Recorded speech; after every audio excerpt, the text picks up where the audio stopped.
science fiction. Join the hunt with apex predators of the insect world, who shape their ecosystems with every bite. Watch live or stream tonight at 10. Turn to KPBS for all the news you need. Inflation cooled considerably and more than expected last month, but what does it mean for your wallet? San Diego's trusted news source. Weeknights starting at 4 on KPBS. This evening's programs are made possible by the members of KPBS and our program underwriters. Steammate, home and office cleaning professionals, specializing in carpets and rugs, upholstery, air ducts and dryer vents, hardwood, marble, tile, and more, using only certified eco-friendly solutions, safe for families and the environment. MySteammate.com. You're watching KPBS.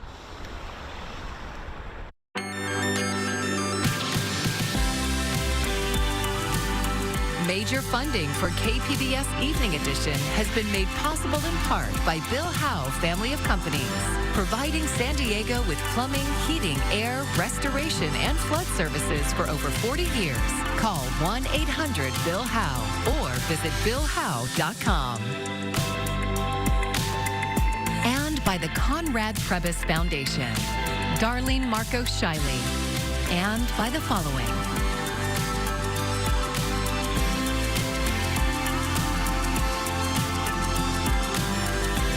By viewers like you. Thank you.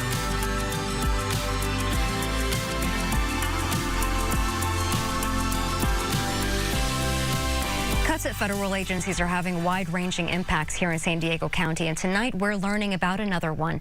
Thank you for joining us. I'm Maya Trabulsi. The National Institutes of Health have cut funding for workforce development programs at CSU San Marcos. KPBS education reporter Katie Anastas says the programs help students pursue research and doctorate degrees. We have almost 160 or a little over 160 students that are either got their PhDs or in the pipeline to get their PhDs. The Center for Training, Research, and Educational Excellence at CSU San Marcos supports students from community college to master's programs. And what we do mostly is help students gain experience that will allow them the opportunities to go to grad school. That experience includes doing research with faculty members, attending conferences, and taking a weekly professional development class. We are a majority of first and low-income students, and so all these programs gave students stipends, and so that allowed them to do research in labs and allowed them then to go on to grad school, because that is what makes the difference is in your grad school application. And 4 of the center's programs were federally funded through grants from the National Institutes of Health. They cut funding suddenly this spring, starting with URISE, the Undergraduate Research Initiative for Scientific Enhancement. We found out that one was cut on the end of March, and then every week thereafter we would get another termination. Until they all got terminated. The NIH told university officials that the terminations were due to changes in their priorities. In a notice about changes to one of the grants, the NIH wrote that its policy is, quote, not to prioritize research programs related to diversity, equity, and inclusion. Garcia says the loss of funding meant 45 students went without pay for more than a month. Nicholas Mendez is in the URISE program. He's studying psychology and biology. To not be certain about what your paycheck is going to look like and how long you'll get the stipends for, it's very intimidating because, you know, we all have so much to lose and we all have so much that we want to gain, not for ourselves, but just to give back to the community. Mendez has done research on nicotine addiction and weight loss medications, and he hopes to go into drug development. He says the stipends allow him to focus on research rather than an off-campus job. Originally, I worked a restaurant job, and then I decided that I wanted to be more on campus because it was easier for me to kind of stay in the groove and be more productive if I was already on campus. The financial aid office found enough grants and other sources to pay students April and May stipends. Now, the school is trying to fundraise so that 13 students, including Mendez, who are halfway through their 2-year programs, can finish them. He says it's helped him pay for gas money and not worry about buying lunch at conferences. It really just gives me the freedom to be a student and a researcher without having to worry about all the little nitpicky things that I might have to budget in. In the meantime, Garcia says the center will continue to provide as much support to students as they can. Katie Anastas, KPBS News. Well, tonight we're dropping down to the low 60s, still dealing with some clouds and especially that marine layer that is going to continue to be an issue throughout the week. We're looking at a few changes as we head throughout the rest of the week and into the holiday weekend. I'll break down what to expect coming up. State Farm wants to raise property insurance rates in California yet again. The announcement comes 1 week after California's insurance commissioner approved the company's request to increase premiums. Starting in June, State Farm will raise premiums by 17% for California homeowners. If this latest request is granted, the company could push that figure as high as 30% by next year. This is a real issue. The company hasn't produced the documents it needs to show that these rates are justified, and yet they're getting the rate hike anyway, and now they want more. That's just greedy. It's just plain greedy. They're not even saying that they're going to stay in the market and continue to sell after next year. So we're not getting anything. State Farm responded by saying the interim hike only addressed part of its needs, adding the overall request of 30% would not be on top of the 17% interim rate change. None of these new figures are set in stone, though. All have to be discussed during the next hearing in October, where State Farm will be expected to justify these requests with data. The San Diego City Council is preparing to vote on changes to a housing program that incentivizes accessory dwelling units, or ADUs. KPBS Metro reporter Andrew Bowen says the changes would limit growth in the city's whitest and wealthiest neighborhoods. San Diego's ADU bonus program is one of a kind in California. It allows at least 4 additional homes on lots that are zoned for single-family housing. Even more ADUs are allowed if the property is near public transit. The program has led to hundreds of new homes in neighborhoods that were previously off-limits to new development. But it's also sparked a backlash from homeowners who see it as an attack on community character. In response, Mayor Todd Gloria proposes eliminating the programs in areas zoned for very low density, shown here in green. A KPBS analysis found 87% of those areas are considered high resource, according to state housing officials, shown here in pink. That means the proposed changes would block opportunities to build housing in neighborhoods with the best schools, cleanest air, and most access to economic opportunity. KPBS also analyzed the proposal's impact on so-called racially concentrated areas of affluence, shown here in orange. These are the whitest and wealthiest neighborhoods in California. 25% of those areas would be excluded from the ADU bonus program, meaning fewer chances to integrate those exclusive communities with more lower-cost housing. The San Diego City Council is expected to vote on the ADU reforms next month. Andrew Bowen, KPBS News. A homeless shelter in the Midway District has been cheered as a model worth replicating. Now the shelter could be forced to close. For our latest Why It Matters segment, Voice of San Diego reporter Lisa Haberstedt explains what's going on.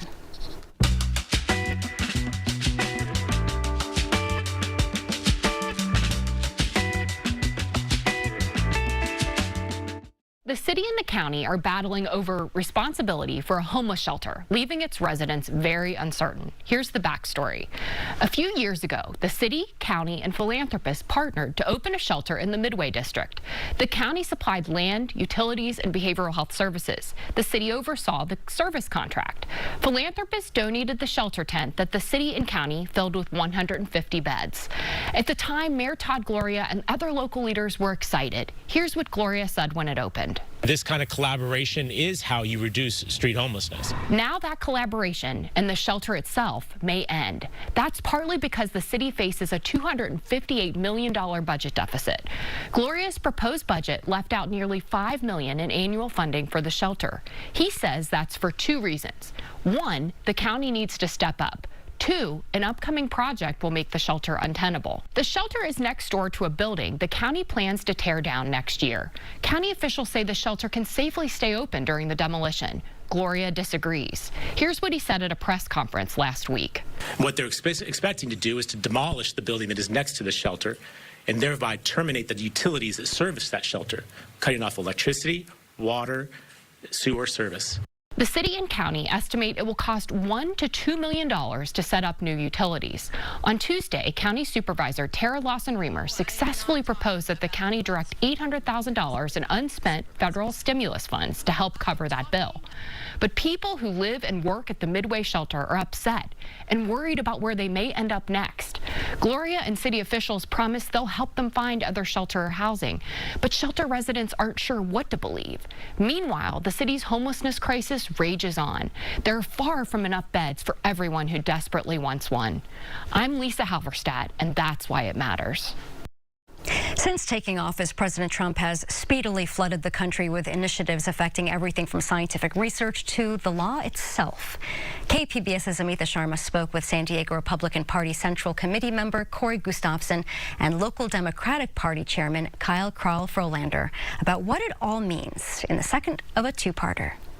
Corey, funding for scientific research has taken a real beating under the Trump administration. At UC San Diego, clinical trials have been halted. At the Scripps Institution of Oceanography, money for the study of the ocean, considered vital for weather forecasts and climate change study, is under threat. How do you view cuts or potential cuts to scientific research? Innovation doesn't only come from government. Innovation comes from the private sector. And what you see with the new proposal from Republicans on Capitol Hill is a massive amount of money going back to the American people, small businesses, corporations, because these are the folks who are innovating in our society. They grow the economy. They discover new possibilities, just like Apple Computer. Look at the things that Apple's done for society because of the fact that they have a interest in profit. Kyle, I've spoken to government officials and university officials who say that there is no way that private industry could possibly fill the void of what government funding has been to scientific research in this country. These people have also told me that they're looking to the state of California, which now has the world's fourth largest economy, to use its economic leverage with Washington to stave off some of these cuts. What does that leverage look like? We need to fight back, and that's what we're going to do as Californians, as Democrats, because this is important to our economy, but it's also important to the people who rely on clinical trials to save their lives. And I think it's important to point out that these cuts are not coming through the standard budget process. It's not coming through Congress. These are being done unilaterally by the executive branch, illegally, in my opinion. And I think it's part of an attack on our institutions like universities, like independent science, in order to advance a frankly authoritarian vision that doesn't have any opposition power to this president. Corey, the U.S. Attorney's Office here in San Diego files dozens of border-related cases each week. President Trump has said in an interview this month that he didn't know whether he has to uphold the Constitution by giving immigrants the right to due process before deporting them. What are your thoughts on this statement? My thoughts are that President Trump is going to do what it takes to secure our southern border. He has done it. The idea that there should be any criticism against President Trump, his number one priority was saying we need to know who's coming into this country. We need to stop and halt illegal immigration coming from our southern border. And he's done it. He did it within a week. This is incredible. Meanwhile, Kyle, Trump's aide, Stephen Miller, has said the administration is exploring suspending habeas corpus for migrants. Do you think it will happen? And if so, what recourse do opponents of this move have? I think we need to rely on our checks and balances. The Supreme Court is our backstop here. I know it's not a Supreme Court that I necessarily completely agree with, but I do believe that there are enough justices on that Supreme Court to strike down any unconstitutional power grabs that would invade the rights of Americans. And I say Americans not just because this is not just the migrants and other folks that they talk about coming through the southern border. These are attacks that are happening to people who are actually here legally. Corey, a San Diego man is in the process of launching what he calls the Big Middle. It's an online platform to assemble people of all political persuasions to find common ground. Is the moment ripe for this? It's already been done. President Trump just did it in November 2024. He just got 76 million people to vote for him. He just created an electoral landslide against the failed policies of the Biden administration and Kamala Harris. So if you want to talk about creating a huge movement amongst the American people, President Trump's done it. Kyle, do you agree Is there representation of this so-called big middle, people from across political persuasions who may feel the same way about the big issues? Do they have representation in the Trump administration? I can't say that this administration has lived up to the promises that it said would do to the American people, that we're supposed to attract the middle. All it's doing is kowtowing to the richest in our country, to the billionaires and their friends. And that is not what the middle wants. The middle wants their prices to go down. That's not happening. The middle wants good jobs. Those jobs are disappearing right now as we speak. They want their 401k so that they can retire with dignity, and those are being disappeared by this administration's policies. I don't see how that represents the middle, except for the 1%. The rest of us are getting left behind. We've been in power for 100 days. We're trying to fix all the things that were gone wrong over the last 4 years. So, I mean, to say that President Trump should have fixed all the mistakes that you all made for 4 years in 100 days, I think that's asking for a miracle. But he's already performed miracles by securing that southern border. How much was the debt added to under President Trump's first term? Have you heard of something called COVID? Yeah, okay, and So that's also what caused inflation as well. But you want to blame that on the Democrats. So everything's the Democrats' fault until it's not. When it's Donald Trump's fault. You seem to be doing a very good job of saying everything's President Trump's fault. Well, I'm just saying we need to recognize the problems where they started and not just blame the Democrats just because they happen to be in charge for the last 4 years. And also, let's remember, Republicans were in charge for 2 of those 4 years in Congress. Okay, we're going to close it there. Kyle, Corey, thank you for speaking with me today. Thank you for having us. And Public Matters is a partnership with KPBS, iNews Source, and Voice of San Diego. You can see more of our stories at kpbs.org/Public Matters. The kitchen of a skilled nursing facility in El Cajon was temporarily shut down last week after a routine inspection uncovered major health violations. KPBS health reporter Heidi DeMarco says county health officials report closures like this are rare but serious. County health officials ordered the San Diego Post-Acute Center to close its kitchen on May 14th. Inspectors found multiple major violations, including surfaces where food is prepared that had not been properly sanitized, improper food storage, and a vermin infestation. That typically means cockroaches and rodents. There's a wide range of evidence that we would look at that shows a vermin infestation. So droppings, chew marks on food, rub marks on the walls, actual live bodies in the facility. Ryan Johnson runs the county's Department of Environmental Health and Quality. He says these are considered major violations because they carry a higher risk of cross-contamination and foodborne illness. The facility offers hospice care, short-term rehabilitation, memory care, and other services. Patients in these facilities may be especially vulnerable to foodborne illnesses. It's what we call an opportunistic infection, is that if our body is busy fighting off another infection, or if it is recovering from serious illness, then yeah, our immune system is busy elsewhere and less on the alert. And so we are at higher risk. 8 licensed healthcare facilities have been shut down for vermin in the past 5 years. Johnson says this facility was allowed to reopen the following day after another inspection. And then we'll check to, again, see did they do all of the work that we asked them to, and do we see any vermin activity? And if there's no vermin activity, they've had the pest control, they've done all their cleaning, then we'll approve them to reopen. Facilities like the San Diego Post-Acute Center aren't required by the state to notify the public about temporary closures. The county typically posts a closure notice at the site, and Johnson says inspection histories are available online. We have a website that is www.sdfoodinfo.com, and that's where anybody in the county can look up any one of our permitted food facilities and see their inspection history. A facility spokesperson says the kitchen reopened within 12 hours and no residents were affected. They declined to answer other questions.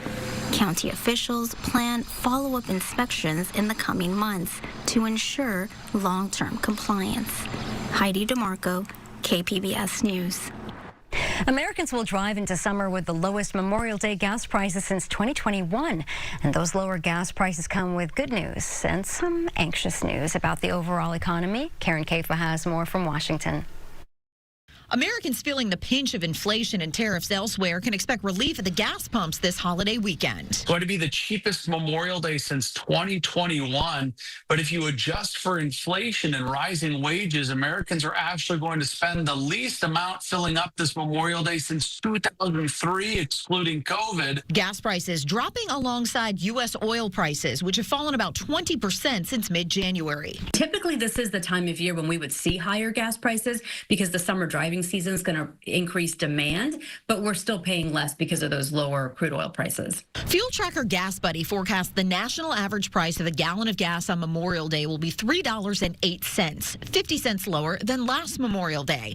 But with that drop, a mixed economic picture, says Gas Buddy's head of petroleum analysis, Patrick DeHaan. As goes the economy, as go gas prices. Right now, with the threat of tariffs and economic uncertainty, oil prices have faltered a bit based on the fact that a slowdown in the U.S. economy would also mean a slowdown in consumption. Low gas prices typically boost the mood of a consumer, and summer driving typically drives up demand. But DeHaan says recent dips in consumer confidence could slow things down. Some economic jitters and pessimism may be impacting American consumers. So some of those economic jitters and some companies making layoffs could be impacting the psyche of many American travelers this summer. In Washington, I'm Karen Kafa.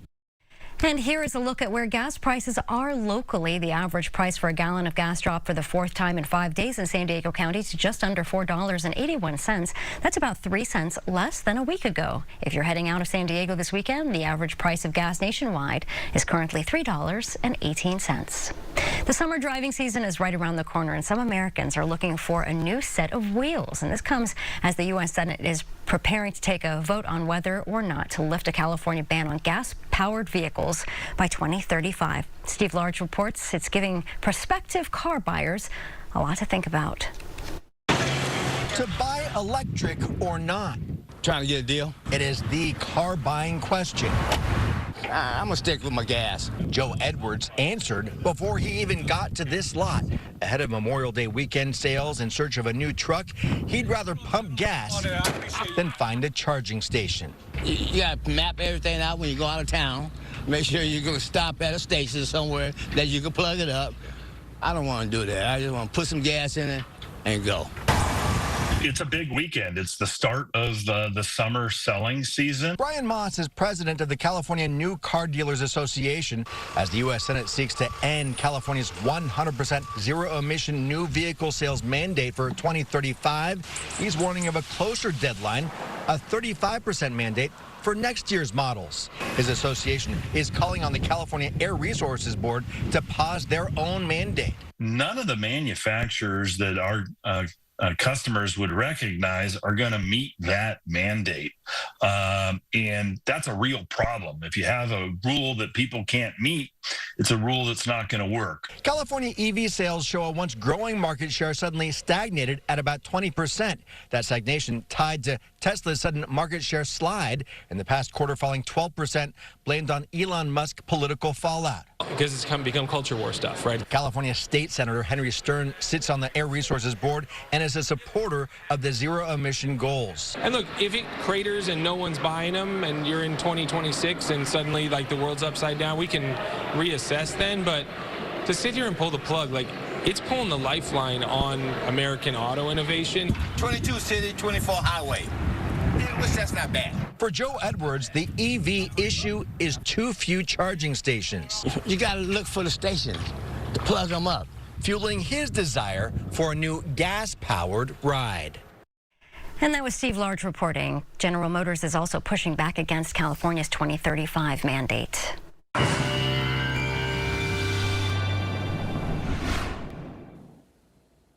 Well, as we look ahead to tomorrow, we're going to start to see a cooling trend, but really we're going from temperatures above historical averages back to about where we should be this time of year. So those weekend temperatures are when we get back to about our historical averages. Before we get there, though, into our mountain and desert regions, we'll be dealing with some gusty winds and some dense fog the next couple of days. Let's start off with what to expect for tonight. Taking a look at our temperatures, low 50s for Oceanside, low 60s for San Diego. A lot of the clouds, because of the marine marine layer focused a little bit closer to the coast. That will start to spread farther inland as we go day by day, but for now, it's really focused along the coast. Tomorrow, we're in the 70s and 80s really across the board, 76 in Oceanside, 90 in Ramona. We're in the triple digits in Borrego Springs. That does improve soon, so we're not staying in the triple digits for too long. Go ahead and take a look at our 5-day outlook for the coast here. We see more sunshine for the weekend, just in time really for the holiday weekend, though the clouds do return by Monday. Temperature-wise, we go from the mid-70s down to the low 70s. Again, right where we should be this time of year when we talk about historical averages for that long weekend. Farther inland, it's a similar trend. We're in the 80s, though, for your Thursday. We drop about 10 degrees from Thursday to Friday, and then not a lot of variation throughout the rest of the weekend. We do see more sunshine, though, for Saturday and Sunday. In our mountain regions, we go from low 70s on Thursday down to the low 60s, so 10-degree drop from Thursday to Saturday, but then we do start to warm back up as we head into Monday. A little bit of a roller coaster here. In our deserts, this is where we have the triple digits. We are already at that point in the year. We're bouncing around a little bit, but overall, despite the 104 to 99 difference, that's the biggest change that we're going to see. Otherwise, it's just a few degrees here and there from Friday through Monday. For KPBS News, I'm AccuWeather's Anna Azalian. California state park officials are warning beachgoers at Torrey Pines about a reported shark sighting. It happened yesterday morning near Tower 5. Officials told our media partner KGTV that the shark was 7 to 8 feet long. Experts say shark season has just begun in Southern California, and that juvenile white shark uses areas near the shore as nurseries. The waters are warm, which allows the sharks to grow quickly. There's tons for them to eat, so there's lots of stingrays and little fish for them to eat at this life stage, and there's not a lot of predators. So areas like Torrey Pines right here is a great nursery habitat for these juvenile white sharks. Sharks typically migrate down to Baja California during our winter season, but now they may be starting to swim back up, so we could see more sightings over the next few months. Oh boy. And here is a look at what we're working on for tomorrow in the KPBS newsroom. This month marks 5 years since the controversial in-custody death of George Floyd. NPR's Morning Edition looks at how policing has changed. And KPBS Midday Edition has its weekly arts show, including a segment on San Diego's dance community, and that airs at noon on KPBS FM. You can find tonight's stories on our website, kpbs.org. Thanks for joining us. Enjoy your evening. Major funding for KPBS Evening Edition has been made possible in part by Bill Howe Family of Companies, providing San Diego with plumbing, heating, air, restoration, and flood services for over 40 years. Call 1-800-BILL-HOWE or visit BillHowe.com. And by the Conrad Prebys Foundation, Darlene Marco Shiley, and by the following.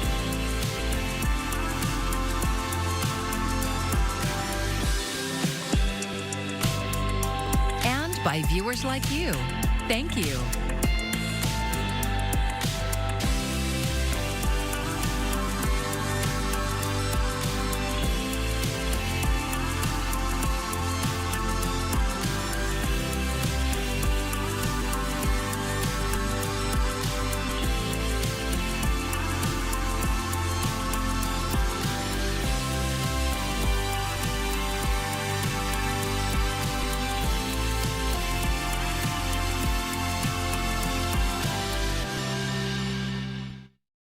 This evening's programs are made possible by the members of KPBS and our program underwriters. Steammate, home and office cleaning professionals, specializing in carpets and rugs, upholstery, air ducts and dryer vents, hardwood, marble, tile, and more, using only certified eco-friendly solutions, safe for families and the environment. MySteammate.com.